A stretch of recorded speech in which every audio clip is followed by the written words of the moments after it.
Hello, hello. So normally I would have a guest on, and if she comes while I'm doing this, then I'll definitely bring her in. Hi, my name is Linda Murray Bullard. They call me the business plug. And so this evening, I come to talk to you about back office. I was scheduled to have Jessica on, Jessica Bobbitt. She's the founder of the Black Candle Company, and I've not been able to get in touch with her. So, Jessica, if you're watching this, then come ahead and join me. But while she's doing that, I'm going to turn this into a Ask Me Anything. And so, if you're watching it on Facebook, on LinkedIn, on YouTube, go ahead and put your comments in the comment section and let's talk about whatever's on your mind about business. I do this every Sunday at 7 p.m. Eastern Time in order to bring business topics to business people. I can tell you this week something I've seen and something business owners have been talking to me about has been back office processes, right? And so I created a 360 business assessment. It's the LSMB business assessment. That's a 360. It looks through your entire business model. And we specifically look at things like how you're structured, because the statistics say the majority of you guys out there that are small business owners, you are sole proprietors. And because you're sole proprietors, it may be ideal for some people, but if you have assets, if you have things that are not tied to your business, but are tied to your personal life, say your house, your car, your retirement savings, your savings in general. When you are a sole proprietor, if something should happen in your business, and God forbid, but if something should happen in your business and you being a sole proprietor, you are at risk of losing all of your assets if you are found to have been negligent or something that you did or said or something you did in your business harmed someone. So that is worth a business conversation right there all by itself. So if you are a sole proprietor and you do not have a hedge around your assets and you have it all combined with your business, yeah, that's pretty risky. And you may want to reconsider that. I would advise you to talk to a legal tax person, be that an attorney, a tax attorney, or be that a tax accountant, somebody who can actually advise you on how to structure your business correctly. Another thing that the 360 business assessment looks at is we look at your operations. And now this is a big one. So this is the one this week. I've had so many business owners tell me, Linda, I do well in sales, but my back office is janky. And I tell them, you're not by yourself. A lot of people go in business and they go in business just to sell something. And so they're just busy selling stuff, right? But they're wasting time and they're wasting money. And how they're wasting time and wasting money is because they're doing manual processes that could be automated. Like you have CEOs and executive directors of the company doing things that could be automated to make them to free up their time, to make them free in order to spend their time doing what CEOs and executive directors should be doing, which is growing your business. But because you started your business and you have all these manual processes in your business, in your back office, you don't have time. Like you're like, well, where's the time if I'm supposed to grow the business? And the whole goal of the 360 business assessment is to get you to work on the business and not in the business, right? If you can automate some things, like anything that you have to do over and over again. Like I had a client to tell me, I need to I need to send out invoices. Okay, that's an email. I need to you could schedule that. Like or I need to this is a big one. So for people who do Thank you. Thank you. Thank you, Daniel. So for people who um, they have appointments, right? So you are a coach, you are a photographer, you are a wedding planner, you are any of these things, any people that have appointments with other people. And who has had this conversation? So give me 3 dates when we can talk. And they go through, well, here's 3 dates. Well, then here's 3 dates. Well, here's 3 times. Well, here's three. You have to negotiate when you can meet, right? What about putting a scheduler? Like Calendly. Like it's if you can just put business calendar or business scheduler out there, you'll find like there are a host of them. I use Calendly. And I like Calendly because Calendly allows me to schedule my appointments, but it also allows me to pre-screen or pre-qualify my clients. So I can tell you up front that if you're not in this price range to this price range, I give you a resource you can go to that's a little cheaper, right? Because I don't want to not serve everybody, but everybody's not my customer. And I realized that long ago. And so if you haven't realized that yet, you should. Everyone's not your customer. And sometimes we spend a lot of time with people who aren't ideally our customers. So getting a scheduler, you can pre-screen questions that they can answer in order to schedule with you. And they can even make payments before they meet with you, right? So they schedule the appointment, just like you go to Walmart, right? They don't give you the item until you pay the payment, right? So so you being a small business, they can schedule. You can use a scheduler and accept payment then when they schedule, and then you don't have to worry about, well, what about this day or that. You're not negotiating dates because all of your dates, it uses your Google Calendar or Outlook or whatever scheduler you use for your calendar. It uses that, and it only plugs in the times that you are free to work. So you're not negotiating your calendar. And they just pick a date at their convenience that matches yours. Voila. How much time would that save you? Like one of my photographer friends, she was like, "Girl, you just gave me back my life." So yeah, but it's stuff like that. It's stuff like operation stuff. Like how can you automate that process so that you're not banging your head on when can we meet? So they have calendars out there that you can use. Like putting just that little automation in your business. If you are a person that schedules appointments, it's going to be life changing for you. Like knowing that, right? And another thing, bookkeeping, right? So bookkeeping, a lot of people are manually, yeah, exactly. Save some time and save some money because money is time. So if you're wasting time negotiating times, then you're leaving money on the table because you could be somewhere else doing what you do to make money, right? Instead of negotiating times. But another thing is bookkeeping. So people have um, they need a bookkeeper. And so they're manually, and I love y'all, but y'all with these ledgers and these receipts, saving all these receipts and then going in and manually putting those receipts in. And all you have to do is get an electronic bookkeeper like QuickBooks or Quicken or any other ones that's out there. Any of them, because it doesn't matter if they do the things you want to do. You don't have to get QuickBooks. You don't have to get Quicken. You don't have to get into it products at all. You can get some other products, but any product that you get, right? Any product that you get where you can download the information from your bank into that software and not have to sit there and right. And if it's things that you do every month, like every month you pay a light bill, every month you pay, a telephone bill, every month you pay rent, like those things that you do every month, like they'll automatically be, you can actually set them in the categories they're supposed to be in. And you don't have to think about that. The only thing you have to go back and think about is when you're making these one-off uh, purchases, you may have to go in and tell it which way it needs to send that. But that is minimal. That is minimal because hopefully the majority of things you're doing in your business are not one-off things. They're mostly, most of the bulk of the things are things you do routinely.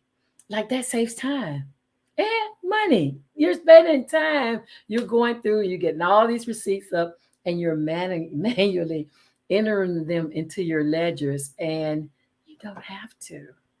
Like you really don't. You don't have to do that anymore. there's automation. And the thing about it is all that saves in a cloud. And so it saves in a cloud where it doesn't matter if you're on my computer or your computer or somebody else's computer. It's not saving on the computer. It's saving in a cloud. So you have access to it wherever you are.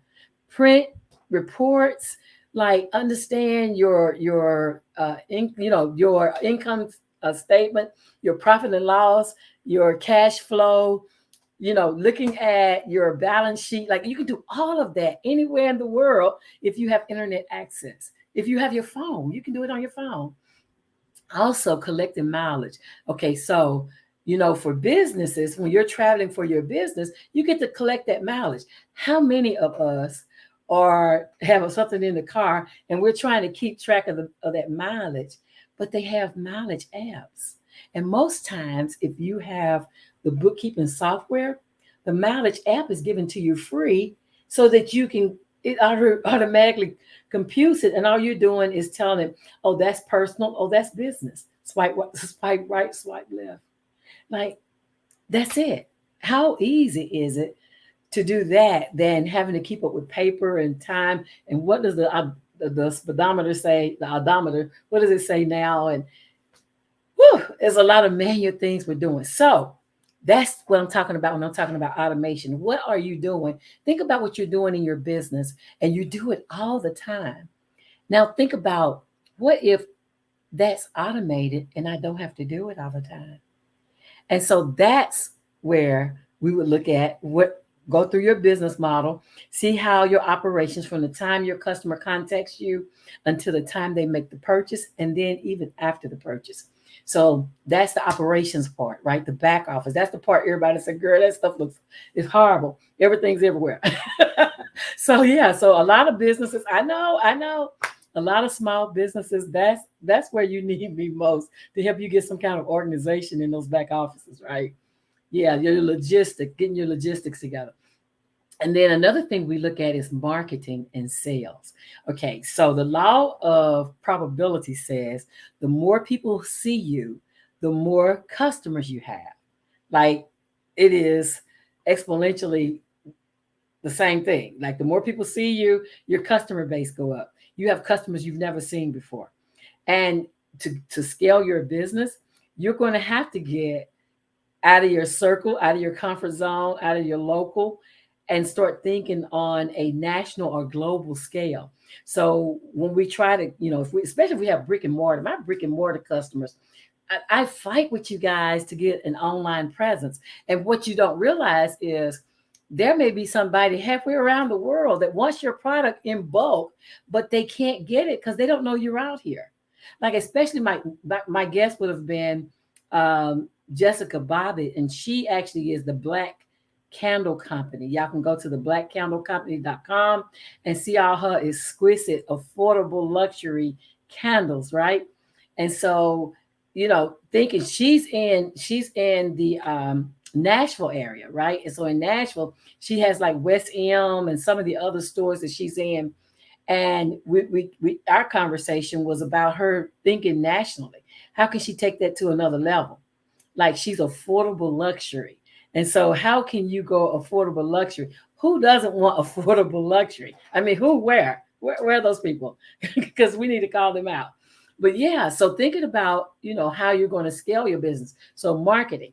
So marketing gets you known, and sales gets you paid. And so Sheryl Sandberg from Facebook, she was the one that coined that phrase. Marketing gets you known.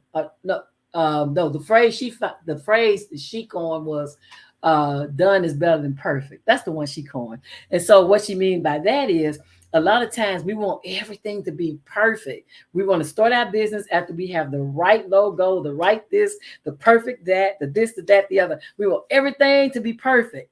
And what Sheryl said is, getting started is better than done is better than perfect. So if we were on the perfect day, there is no perfect day. Like, it'll never be perfect. Whatever's going on in your house right now, it'll be going on when you start a business. Whatever's going on with the job, with school, the kids, the husband, the wife, the everything. when you're in a business, all these things still happen. They don't just sit aside, oh, you're a business owner now, so we're not going to bother you.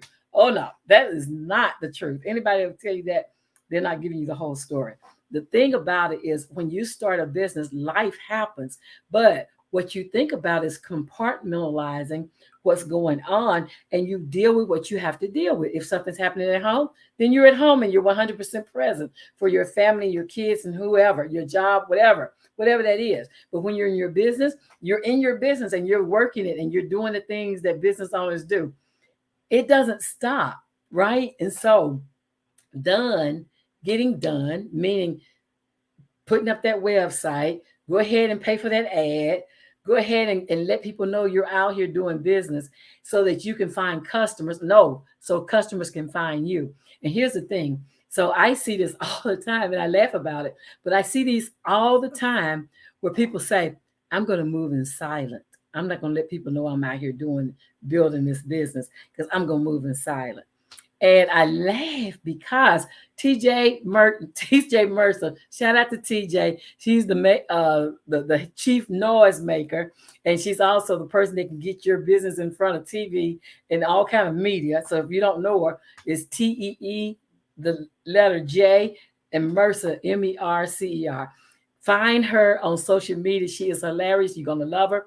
But what she talks about is make some noise. She's like the chief noise maker. And she's telling you, if you have a business, you should be telling everybody and their grandmama about it, because a silent business doesn't get paid. Like moving in silent, that means you're moving in your circle. But guess what? You cannot scale your business in your circle. I don't care how many friends you have, there's not enough to scale your business. I'm here to tell you, and I'm going to tell you the truth. So, for that reason, marketing is needed. You need to market your business. And oh my goodness. So the moving in silent thing, that's one of my peeves. I just don't care for it. And the other thing is, because I'm all about cross marketing, right? So when you do business with me, I just put you out there. I make sure everybody know you're here. So cross marketing works because we share audiences. But the other thing that I hear is the people who tag all their friends, right? And so most times they tag people that they don't even support, but they tag they tag them because they want somebody to know, hey, I'm in business. But before that tagging, before they got in business, they didn't share anybody's stuff and probably still don't share those people's stuff. You're tagging other business owners who you never share their stuff.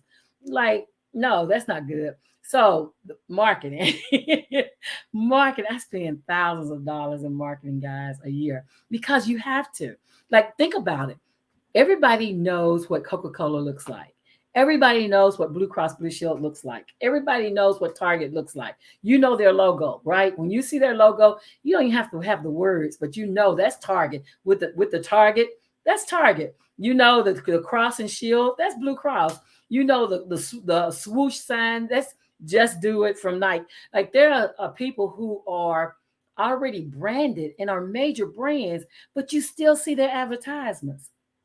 And here you are, this small little business somewhere in the world, an ink spot on a map, and you don't think you need to market no more than to your 99 friends. I think Facebook will let you tag 99 people or something like that. But you have to think like a business owner to get business owner results. And so tagging all your friends, that'll work for a while. But then Russell Brunson said, it's the NFL, no friends left, because all your friends have unfollowed you because they don't want to be tagged. Like if you're going to market, there are paid platforms. There are even free platforms that you can get on, like your local TV station. The community services, they're always trying to bring businesses in. Some do charge. Okay, some of them do charge, but then there are some that don't charge, and they want you to come in and tell people about your business, tell people what you do, and they support entrepreneurship, like using those venues and getting on shows like this. Like this is what this is for. I bring business owners to this platform to talk about their businesses. I love when I get those businesses that are non-standard, so that I can teach people while I'm telling them about the business. I'm also teaching them something about the environment. Like I had Mary on a few weeks ago, and she talked about saving the bees. I love that. I mean, I found that very interesting. If you have an interesting story in the chat, in the chat. See, in the chat, in the description of this video, you can see the link of how to contact me. And let's talk about what you do and get you on the show so people can find out about you, right? This show airs out to like 20,000 people, almost 20,000 people across social media networks. And then I push it to Spotify. So it's on Spotify too. But think about the more people who see you, the more customers you have. The reason you are not getting customers is you are not planning yourself in front of the customers who want to purchase your product or your service. Think about this. And this is what the statistics say, okay? So I got this from the marketing experts who tell me if you are marketing to everybody, so you're saying, let's do a 100 people. You're marketing to 100 people, and of the 100 people, only 10% of them actually want to hear from you and are interested in you and your product. So that means 90% of your money when you're marketing to everybody, 90% of your money is like taking it out your window in your car and going down the street and just letting it fly. 90% of your money when you're marketing to everyone. So it's important for you to understand who your target customers are, who to market to, where they get their information, how they get their information, how do they use your product, your service in their lives. Like there's a whole demographics, social graphics, geographics, all of that plays into your marketing plan. And then once you get the marketing plan, there's a sales strategy. So I told you, marketing gets you known, sales gets you paid. So having that sales strategy that marries to that marketing strategy is how you'll get paid. And so we go through your marketing strategy, we go through your sales strategy, and this is customized for you. So it's not like I got a book somewhere and we go through and say, okay, I'm gonna give you section A. No, I listen to who you are, where you are, what you do. And Jessica, had she came on, would have been able to tell you because she went through my 360 business assessment. Like she went through it and she had a checklist and things to do. And she's been working her little self to death, working her little self to death to get them all done. So yeah, but okay, so that's the sales part. Then once we get through with all that, we look at your business finances. Like as a business owner, I don't care what you're selling, you need to be very clear on what your income statement or profit and loss statement says, right? It shows how you get money in your business, and then it shows how much you pay to do business. Then it shows how much you are profiting after you've paid all your bills. Like knowing what that whole statement is and knowing how you can influence it, like things like looking and see, okay, so if I'm paying this much to create this product, this service, then how can I reduce that amount and increase my profit, right? Without harming my customers. Okay. A lot of people say, well, I'm just going to pass it on to the customer. Well, sometimes you don't pass it on to the customer. Sometimes you have to eat the cost. It's the cost of doing business. So going through and understanding what those numbers are, having those numbers, if you're looking for grants, if you're looking for support where banks, if you're looking for investors, if you're looking for partners, like having those numbers, just those three, and those are not all, but if you just get those three, it would help you to know about the financial health of your business. And you can look at those numbers and you can do projections and you can influence how those numbers are. Like you can do things in your business that's going to make your business pop. You can do it, but you have to know the numbers. And so that's why business finances is very important. We go through that. The next part is customer service. Oh, no, not there. Not customer service yet. Deliverables. Like how do you what's your distribution channels?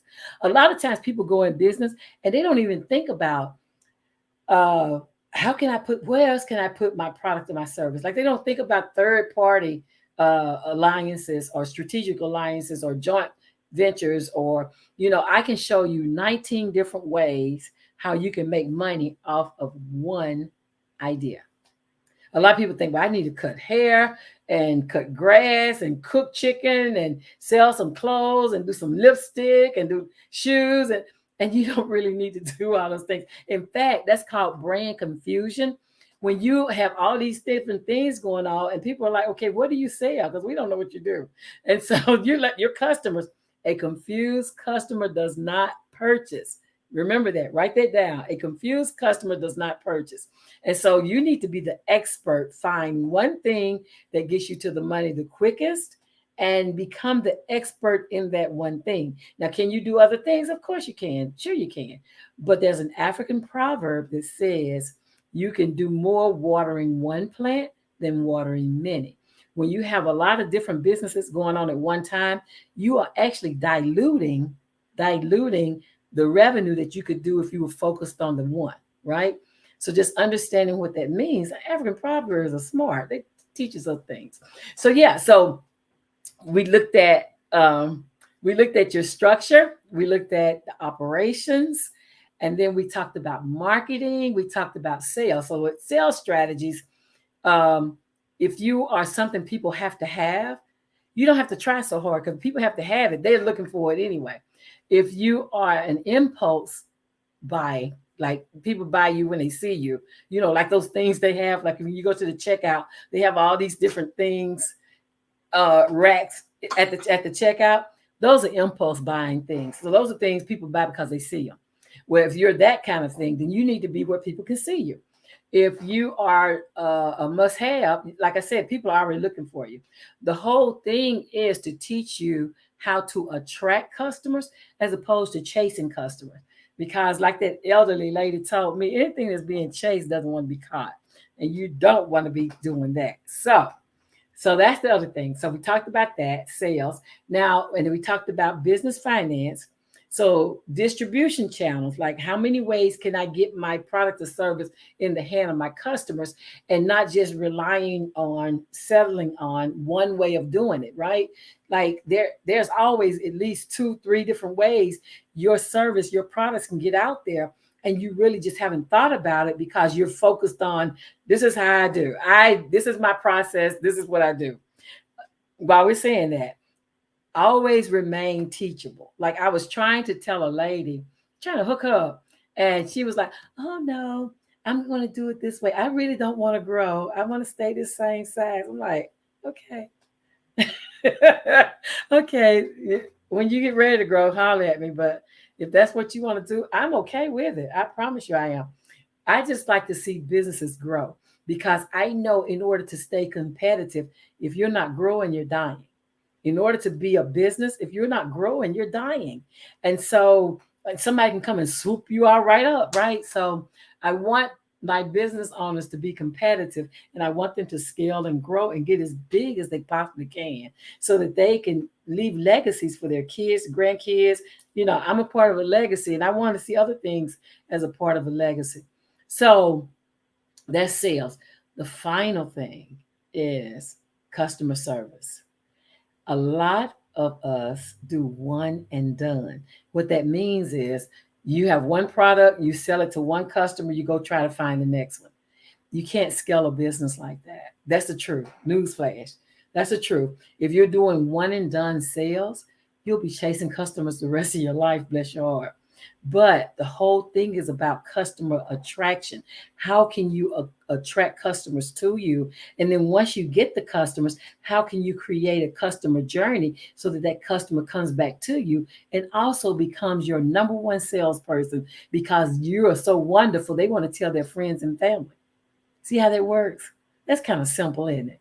Because you have this one person that you're very nice to, and you've created this experience for them over and over, and they keep coming back and keep coming back. And now, when they find a good thing, they want to tell their friends and family about it. And that's how you're going to scale your business. So the one and done is not the way to do it. I am so glad you all are here. So my guest didn't come. Thank you, Daniel. My guest didn't come, but I wanted to make sure that you didn't waste your time. I've taken the 30 minutes we would have been talking to talk to you about how to get the 360 business assessment into your business. These are the tools that I use. This is a whole process. We spend 3 hours together and I comb through your business and we talk about what your goals and what your outlooks are. Like, where do you want to be? And if you're teachable, because you have to be teachable, if you're teachable, we create a plan to get you where you want to go. And we do that by simply, thank you. We do that by simply creating a strategy. I'm a strategist. And so I help you create a solid strategy that you can count. I mean, we write it down. It's a checklist, it's a to-do list. It's you know exactly what your next steps are. I have had my business owners are raving about this process. They're like, this is exactly what we need. I mean, they hit the ground running. My girl down in at the Wall Street, at Black Wall Street, she sings my praises about it. She's like, girl, this is what I needed. All I do is give her the do this, go here, be this, do that. That girl, I'm serious. These last 3 months, she has been on TV. She's been in radio. She's been doing things. And my girl out there in Oklahoma, she's got a whole bus bench with her business and pictures and things on it. My girl in Chattanooga, she's got it in the back of the bus. Y'all, these buses, y'all start seeing these businesses on buses on your public transportation. Y'all know them, some of my clients, because we don't worked it out. I've got them out there. They are out here in this world getting seen, getting heard, getting known. And you can too by contacting me and asking for the LSMB 360 business assessment. I've given you all the components that we go through. We comb through your business to make sure that your business is sustainable and to make sure that your business has a solid platform in order to grow. Because your bottom line has to be supportive. Your whole business has to be supportive of what you're doing in order for you to grow it. And so I want to help you get there. My name is Linda Murray Bullard. They call me the business plug. And today I've plugged you in to the LSMB 360 business assessment that's ideal for small businesses who are new to the game or who are stuck. I can help you get unstuck. I hope you've enjoyed this. You have any questions, then come back and inbox me. Let me know what your questions are. I'll give you an answer. But this has been my 30 minutes of trying to plug you in. Have a great week, you all. And I'll see you next Sunday at 7 p.m. Eastern Time. Again, here on the Business Plugs Mixer. Have a great evening, all. Bye.